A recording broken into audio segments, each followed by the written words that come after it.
Visa 102 vya dhuluma za kijinsia viliripotiwa katika kaunti ya Garissa mwaka jana pekee. Watetezi wa haki za binadamu wanataka sheria kuimarishwa ili kuadhibu vikali wanaotatiza kesi mahakamani kwa kutatua kesi hizo nyumbani.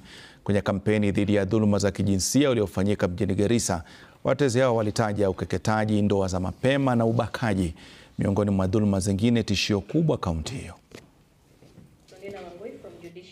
Nimekutana hapa kwa sababu kumaliza dhuluma sio kitu ambacho mtu mmoja anaweza fanya. Ni kitu ambao inafanyika kwa kuungana mikono pamoja. So tumekuja hapa kuungana mikono pamoja, kuongelelea zile mashida tuko nazo, ikiwemo kumaliza dhuluma za kijinsia.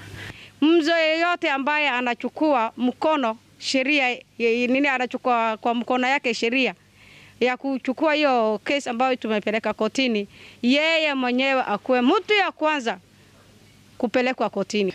Kule kwa mashinani, at grassroots levels tunazipata makesi usiku na mchana tunazipata, so naomba wafike tena kwa haraka ndo ili tuzihandle hizo makeses na watu wetu wao wakipata haki za kibinadamu. I want to caution wale maafisa wetu wa polisi ambao wanatumia mbinu zote kuchelewesha haki kwa wale ambao wamedhulumiwa na wale ambao wanajaribu kuharibu uchunguzi, kwamba hatua kali zitachukuliwa dhidi yao.